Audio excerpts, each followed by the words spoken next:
Hey everybody, so today I'm going to teach you how to use audio to clean up your low end. Now I do this with my kicks and also my sub bass.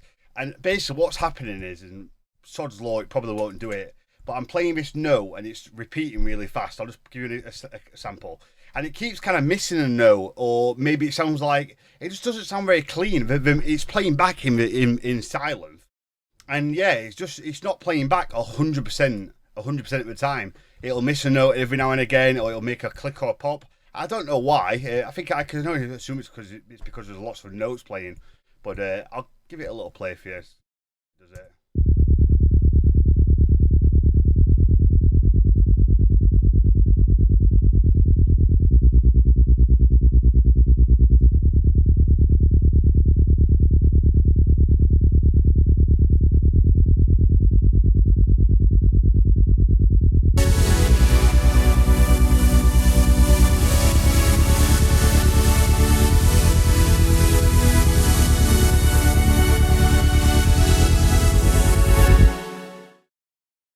Of course, it didn't do it. Sod's law, but I can promise you that I keep playing the track, and every couple of times the bass will just go all weird. So what we're going to do is we're just going to bounce down the first note, and we're going to basically repeat the first note. So we're going to bounce down the first notes or midi to audio, and then we're just going to repeat that. So instead of having a inconsistent MIDI file or synthesizer that's playing MIDI, we're going to take that first note, bounce it down, and just repeat that. So it will eradicate any potential MIDI issues. Now this works really well with your kicks as well. If you've got a kick and you're playing it, or a sub bass, and sometimes it just goes a bit weird or sounds a bit strange, it's because it's playing it back through a synthesizer, and just has little tendencies to go a bit off every now and again. It's very annoying. So what we're going to do.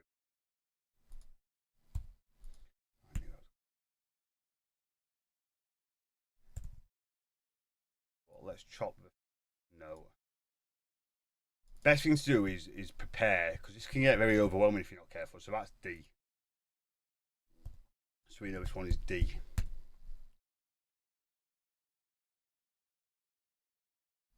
This note is E. Not R. The next note, F sharp. But I tell you what, I've messed up a bit. Always cut it first. Then you can just use your F sharp.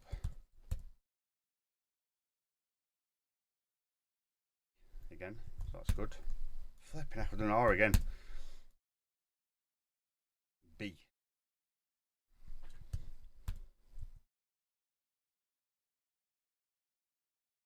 So what we'll do is we'll bounce each one. Now, if I was doing this with a kick, I wouldn't bounce it down from the MIDI. Someone asked me this in my tutorial course the other day. Why not just, if you're bouncing down with a kick, why do you have to find the original source audio? Why don't you just bounce it down? Well, for me, I just like to go back from the original source because it's already been bounced down. That is the source. If you're using a kick, remember that's already been bounced down from a MIDI. So rather than putting it into your MIDI and bouncing it down, I don't know. It's probably no different, but just for me, just psychologically, it just feels better finding the source audio. Well, there is no source audio with this because it's coming from a synthesizer. So I'll bounce it in place. When I'm doing any bouncing, I like to just turn any limiters off or anything like that. We've got a limiter.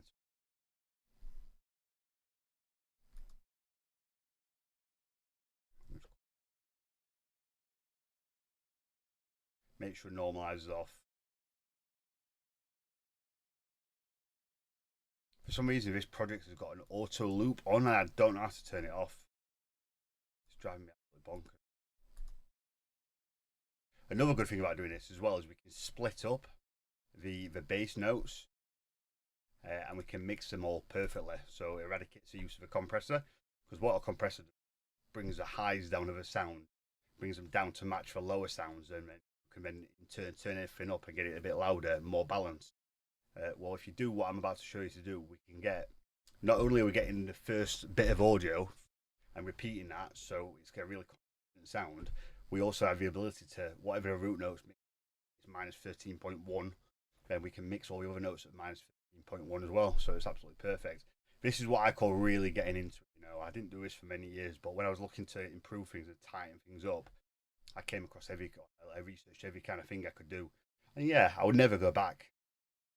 If you're not willing to do this, I would consider you respectfully a lazy producer, because I like to leave a studio at night knowing I've done absolutely everything I can to make a track as good as I can. If I just leave a track knowing I could have bounced the notes down, I could have balanced all the bass notes correctly. And yeah, so I guess someone could say, well, just throw a compressor on there. Well, you could do that. Yeah, sure you could, but you know, I think just doing it manually just sits better in my mind. Doesn't mean I'm right or I'm wrong or anything like that. There is no right and wrong. It's just my way. It's important to understand that.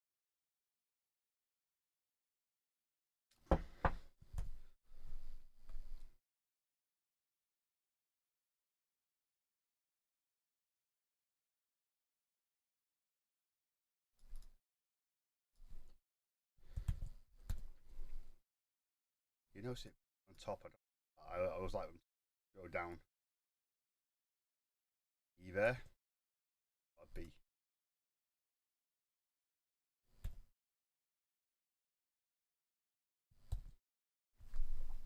I think this is a full chord progression. For the sake of the video, I'm just going to do this section anyway. Okay, so first thing we'll do, let's level them. That's the easy bit. It's all fairly.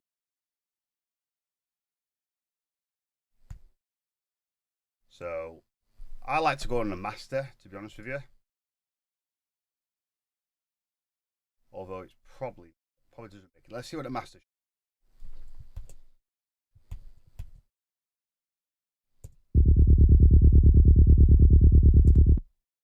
Well, the bus shows minus 12.1.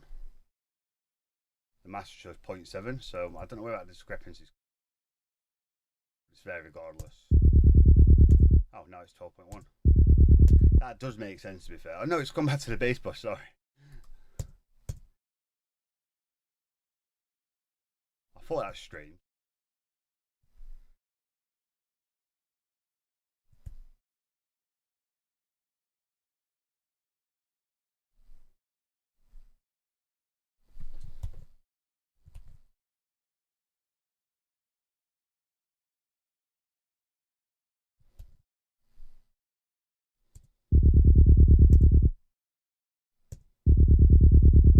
So that is strange. Like, I wonder why it's doing that. Anyway, by the by, just going to ignore what I said, just because I keep having to go up and down. I want to save time. So minus 12.1.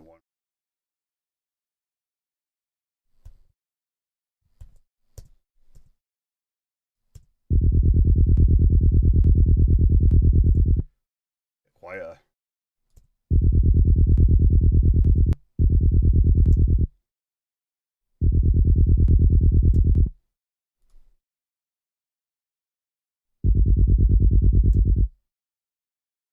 Too loud. That one's way too.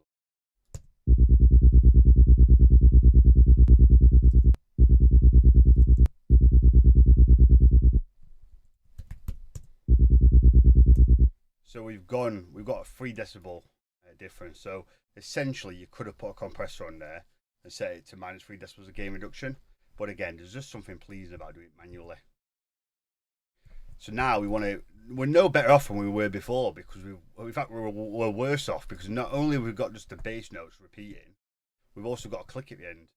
And if you can see, you'll be able to notice that they're all different slightly. It's only ever so slightly. You probably can't actually see that well, but they will all be different, even if it's a minute detail. Now, really easy. Fade out. It's probably worth doing a little fading as well.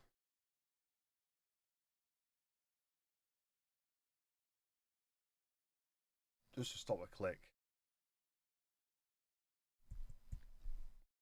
If you're on Logic, get a marquee.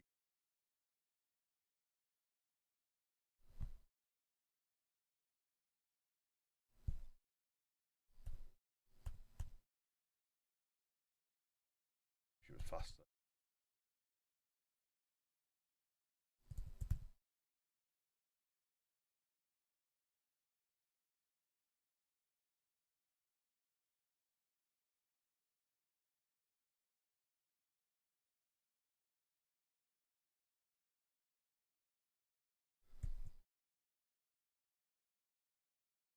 better off keying it.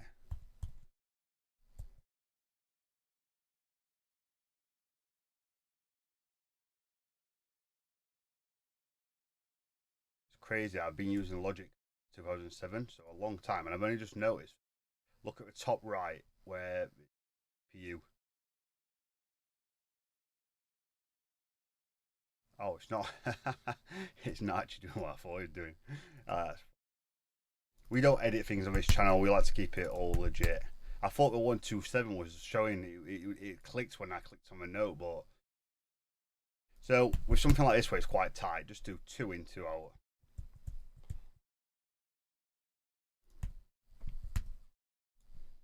I mean, you're just getting a little bit of a click.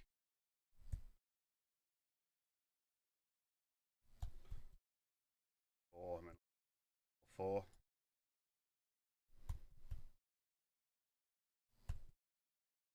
Now, are you going to hear some amazing difference? Wow, Adam, that's so good. It makes such a difference. No, but when I'm playing a track and the bass is constantly going fucked up, I'm playing an extra note or missing a note, or sounds like it's flapping about a little bit, that will be eradicated. And I also have now balanced it manually without using a compressor, which again, in my mind, it feels more pleasing.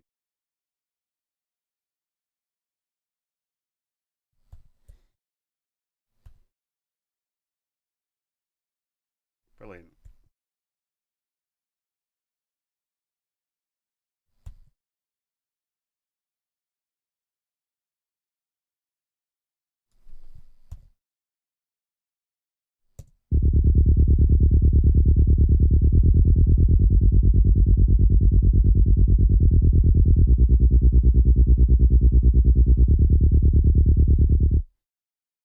Right to me.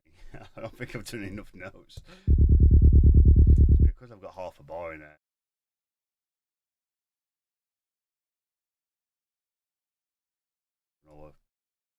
I'm not going to waste your time though. I'll do that in my own leisure, but it definitely sounds better. It really, really does. It just seems it might be in the mind. It might be. I'm happy to admit that. You know, production can definitely be psychological. But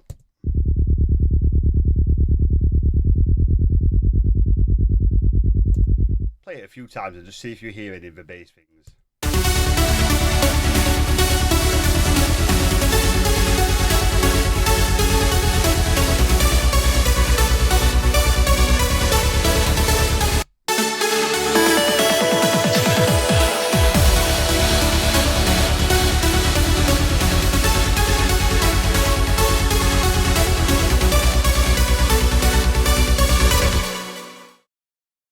It's not done it. It's annoying. It reminds me of this time I had a car and I bought a car from BMW, and it constantly the door panel would rattle.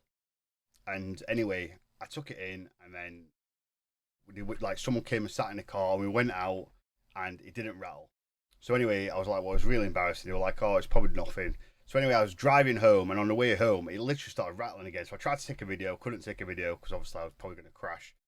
So anyway, goes back, and this time the lead mechanic wants to bring 2 more mechanics in the car. So it's me and 3 mechanics in the car. And we're driving down this street, and he takes me to this cobble street.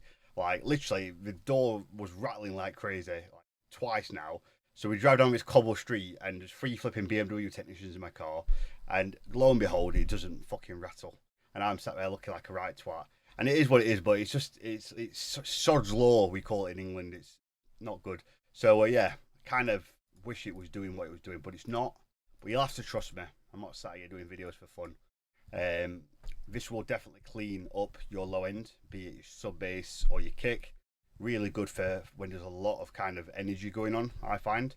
And if nothing else, then you know it's a great way to do it, to mix all your basses. Albeit you don't need to bounce it up to audio. But I do this for all my main sub bass. Any 16th rumbles like this. Any like I don't do it on anything like mid bass or anything like that. Albeit I know certain producers in the tech trance do it on all mid bass too, because it tightens everything up a little bit. And it's only like it's relatively speaking, you know, it's small, but it's relatively speaking, it's quite big in a production sense. But anyway, I recommend you do it. You might be surprised how it can clean up your low end, even if it's somewhat psychological. So yeah, let's have a quick listen.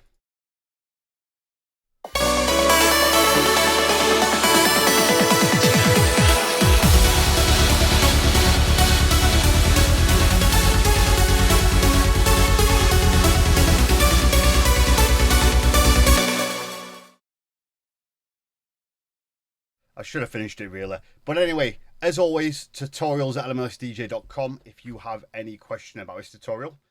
If you want any information about my template, or if you want any information about my one-to-one lesson, drop me a shout. Also, you can do requests. If you have a tutorial that you would like me to do, feel free to drop me a request, or just general questions or feedback or anything like that. I'm happy to help where I can with no agenda. So yeah, thank you so much. Have a good day.